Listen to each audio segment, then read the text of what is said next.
आज 15 अगस्त और स्वतंत्रता दिवस का दिन है। देखिए, सत्ता, शासन और स्वतंत्रता, ये तीन चीज़ें जहाँ होती हैं वहाँ पर ही आदमी को, या ये कहो देश को, राजा को कभी स्वतंत्रता का अनुभव नहीं होता। पहली बात तो ये है कि इस संसार में कोई भी जीव स्वतंत्र होना नहीं चाहता। अगर आपसे कहें कि आप मेरे गुलाम हो, तो आप मजबूरी में या किसी कारण से बन तो जाते हो, पर मन से तो नहीं बन पाते। मन में तो आपके अंदर वही दासता, वही स्वतंत्रता का अनुभव होता है। लेकिन जब स्वतंत्रता का भान जिसके जीवन में आता है, वह हमेशा स्वाभिमान से युक्त होता है। भारतीय संस्कृति के बारे में अपन कहें तो यहाँ तो हमारी भारतीय संस्कृति में कहा गया है, जियो और जीने दो। ये सूत्र है। ये सूत्र स्वतंत्रता का है कि परतंत्रता का है? भारत की इस संस्कृति में अगर अपने जैन दर्शन में भगवान महावीर स्वामी के संदेश को अगर हम स्वतंत्रता की बात करना चाहते हैं तो सिर्फ स्वतंत्रता इन शब्दों में भरी पड़ी है, जियो और जीने दो। कहीं और जाने की जरूरत नहीं है।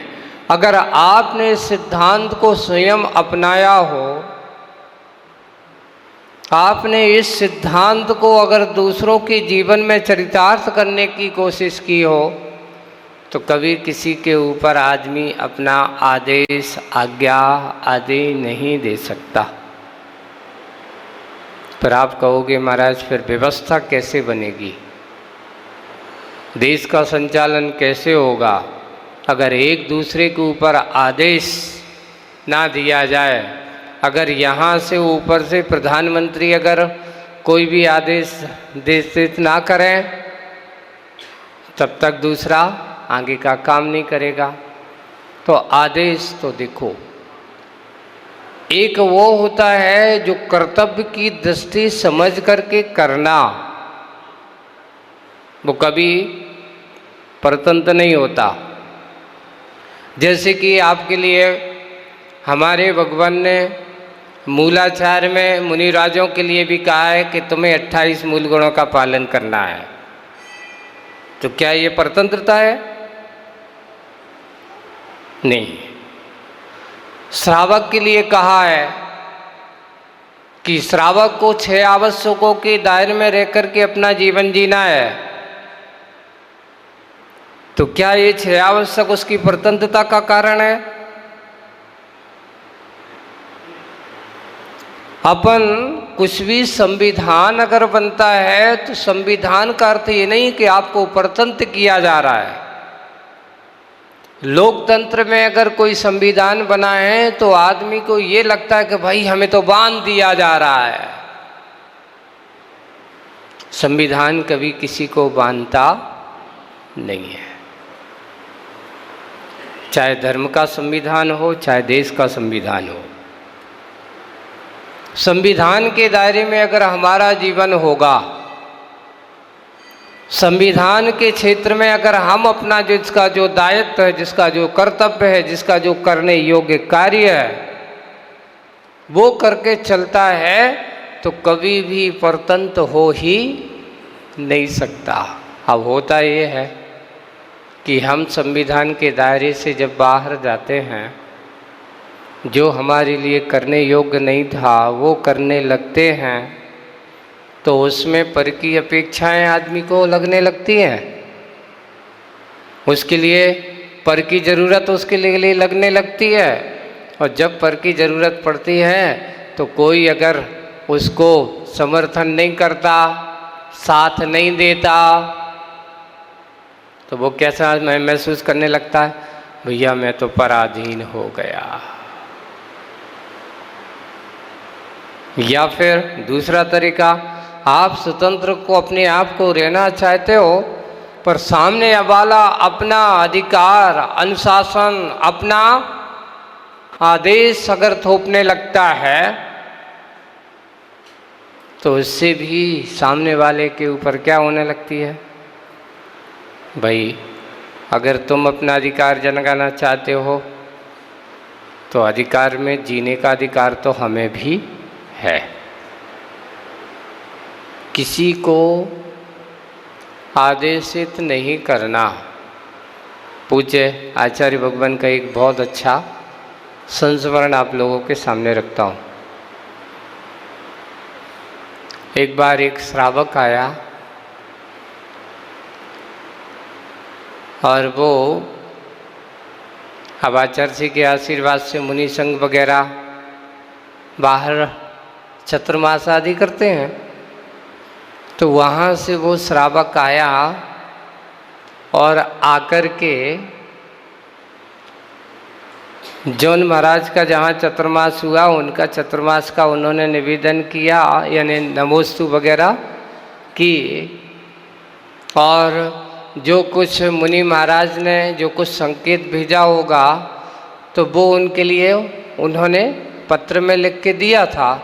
तो आचार्य जी को वो पत्र उसने दे दिया। आचार्य जी ने पत्र को अच्छे से पढ़ लिया और पढ़ने के बाद वो श्रावक कहता है, भगवान हमारे लिए आदेश दो कि महाराज को क्या कहना है। तो आचार्य जी कहते हैं, जिनको आदेश देना है उनको हम दे देंगे, तुम्हारे लिए आशीर्वाद है, तुम्हारे लिए आशीर्वाद है। तो महाराज को हम क्या कहेंगे, चिंता मत करो, उनके पास समाचार पहुंच जाएगा, आप चिंता करने की ज़रूरत, महाराज कछु तो दे दो आदेश, कछु तो कह दो। बोले कि आदेश किसको दिया जाता है, अभी तुम हमारे शिष्य भी नहीं हो तो हम तुम्हें आदेश क्या दें। महाराज हम तो आपको गुरु मानते हैं। गुरु मानना ये बात एक अलग है।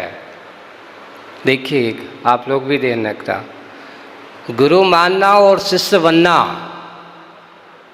बहुत बड़ा अंतर है। गुरु तो हम मानते हैं, दिगंबर मुद्रा जहाँ दिखे वो तुम्हारे गुरु हैं।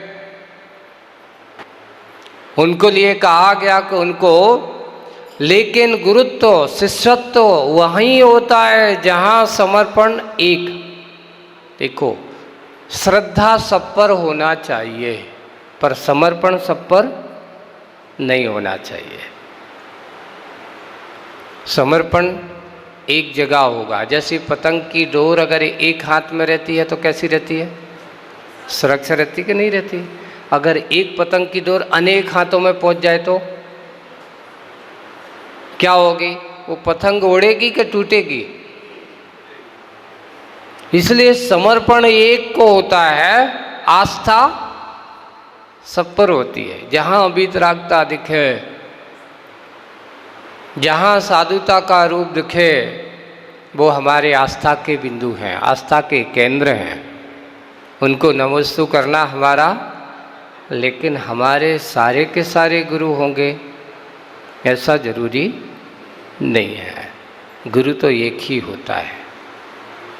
आस्था के केंद्र अनेक होते हैं। ऐसा नहीं कि मैं नहीं मानता हूँ, मानता हूँ। पंच परमेश्वरी में सबको नमो लोए सभ्य साहुणम, नमो लोए आयरियाणम, है ना, नमो अध्यायाणम, सभी को माना जाता है पर समर्पण एक के पास होता है। ऐसे ही इसलिए कहा गया स्वतंत्रता कभी भी किसी को परतंत्र नहीं करती। स्वतंत्र सत्ता अर्थात अपने आप की स्वाधीनता की ओर आना, अपने आप के हो जाना, यही सबसे बड़ी स्वतंत्रता मानी जाती है। इसलिए जैन दर्शन में आज अपन सबसे पहला कोई भी कार्य करते हैं, कोई भी आवश्यक कार्य करते हैं, कोई भी संविधान करते हैं, इसका उद्देश्य अपने आत्मोपलब्धि की प्राप्ति होती है। आपसे कहा गया कि भगवान की पूजन करो, भगवान की पूजा करने से मेरा फायदा क्या होगा? सोचने वाला ऐसा सोच सकता है। स्वाध्याय करो, इससे मेरा क्या फायदा होगा? किसी ने कहा कि एक काम करो, अपने आप को थोड़े से व्रत संयम की ओर ले जाओ, इससे मेरे लिए फायदा क्या होगा? ऐसा सोचते हैं। देखिए, भगवान की पूजन करने से अंदर, तुम्हारे अंदर जो पूज्यता के भाव छुपे हुए हैं उसके प्रकट होता है। आपके अंदर की वह परमात्म शक्ति जागृत होती है। यानी आपने भगवान की पूजन की तो भगवान की पूजन ने आपके अंदर की सुप्त उस परमात्म दशा को जगाने का काम किया। यानी स्वतंत्रता का कारण हुआ कि नहीं हुआ? आपको स्वाधीनता की ओर आए कि नहीं आए? आपसे कहा गया कि स्वाध्याय करो, स्वाध्याय करने से आपको क्या मिला? मुझे अपने आत्मस्वरूप का ज्ञान कि मैं कौन हूँ, मेरा क्या परिचय है। ये जो मेरा जो आप दिख रहे हो ये मेरा स्वरूप नहीं है। जितना जितना उस ज्ञान की गहराई में उतरते चले जाओगे तुम्हारी अपनी स्वतंत्र सत्ता का तुम्हें भान होता चला जाएगा। आपको अपने आत्मज्ञान की ओर दृष्टि प्राप्त होती चली जाएगी। इसलिए स्वाध्याय करने से अपने आप का स्वरूप का परिचय हमें प्राप्त होता है। इसलिए स्वाध्याय भी आपकी स्वतंत्रता का सबसे बड़ा सूत्र है। फिर कहा व्रत संयम करने से, उपवास आदि करने से, आदि इस प्रकार के व्रतों का पालन करने से मेरे लिए ये तो महाराज शरीर को कष्ट देना है। उपवास करने से शरीर क्या हो जाता है? कमज़ोर हो जाता है। तो ये बताओ, खाने से शरीर कमज़ोर होता है कि नहीं खाने से कमज़ोर होता है? तो उन्होंने कहा इस शरीर की क्षमता को नापना हो, इस शरीर की शक्ति का परिचय करना हो तो व्रत संयम के साथ इसको में लगा दो, आपको इस शरीर की शक्ति का भान हो जाएगा। अगर हमें शरीर की शक्ति का परिचय प्राप्त करना है तो व्रत संयम ही इस शरीर की शक्ति का परिचायक होगा। नहीं तो आपको यह शरीर पराधीनता की ओर भी ले जा सकता है। लिखा भी है कि देखिए, खाने वालों की अपेक्षा नहीं खाने वाले ज़्यादा स्वस्थ रहते हैं, त्याग करने वाले ज़्यादा स्वस्थ होते हैं।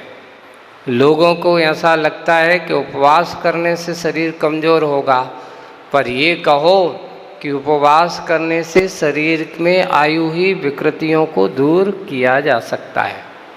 आयुर्वेद कहता है कि आदमी को कम से कम महीने में एक फास्ट जरूर करना चाहिए।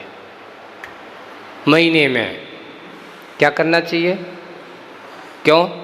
देखो, आप लोग शरीर को, जैसे कोई आपकी गाड़ी होती है ना, आप कार रखते हो, है ना, और कार में अगर आप थोड़ा सा साफ सुथरा ना करो, कचरा वचरा उसमें जम जाए, उसकी सफाई ना कराओ, उसको धुलाई ना कराओ, तो वो क्या हो सकती है? हर महीने आप लोग क्या करवाते हो? सर्विसिंग करवा लेते हो गाड़ी की, है ना। गाड़ी की सर्विसिंग कराना मतलब आपका शरीर भी एक गाड़ी है। आप लोग सोचते नहीं, खिलाते जाओ, डालते जाओ, है ना। इसके अंदर भी तो कचरा जमता है कि नहीं जमता है? इसके अंदर भी विकृति पैदा होती है कि नहीं होती हैं? होती हैं। इसके लिए क्या करना चाहिए? तो उन्होंने कहा सबसे अच्छा है, पूज्य आचार्य श्री एक बहुत अच्छा, अगर बुखार आया है तो अपन क्या करते बुखार में? ये खा लो, थोड़ा सा ये खा लो। उसके लिए कहा, सूत्र दिया गया है, जुर्म लंघन, पैर में हो तो बंधन, है ना, आँख में हो तो बंधन, पट्टी बांधो, है ना, और पैरों में तकलीफ हो तो मर्दन। 3 चीज़ें कौन कौन सी? जुर्म लंघन, आँखों में तकलीफ हो तो बंधन, और पैरों में तकलीफ हो तो मर्दन। ये चिकित्सा के सूत्र हैं। उन्होंने कहा कि बुखार आए तो क्या करो? जाके अच्छे से उपास कर लो, ठीक हो जाएगा। और उपास नहीं होता तो आचार्य जी हम लोग से कुछ नहीं करना, सिर्फ अच्छा गरम गरम जल लेकर के आ जाओ बस। और नहीं है तो थोड़ी सी लौकी की सब्जी खाना, उसके अलावा कुछ भी नहीं खाना। देखो तुम्हारा बुखार कैसे ठीक नहीं होता है। अब अपन बुखार आया नहीं और ऊपर से खिलाना, अब थोड़ा सा खिचड़ी ले लो। वैसे आदमी थोड़ा ये दिन में 1 बार खाए और बीमार हो जाए तो फिर उसको 10 बार खिलाए। ये सबसे हमारे लिए बीमारी का क्या होता है। इसलिए साहस से काम लेना चाहिए। उस समय आदमी को कमज़ोर नहीं होना चाहिए। जब भी इस प्रकार की पीड़ाएं होती हैं उस समय अच्छे से जलोपवास कर लो, आपकी बीमारियों का क्या हो जाएगा? अंत हो जाएगा। वैसे भी अगर तुम्हें अपने शरीर को ठीक रखना हो तो कम से कम नहीं है तो महीने में 1 बार उपवास नहीं करते तो जलोपवास करना चाहिए। बहुत सारी विकृतियां इकट्ठी हो जाती हैं अपने शरीर में और उपवास से सारी विकृतियां क्या होती हैं? दूर हो जाती है। बस लोगों की साइकोलॉजी क्या है, महाराज सब कुछ हो जाता है पर उपवास नहीं हो सकता।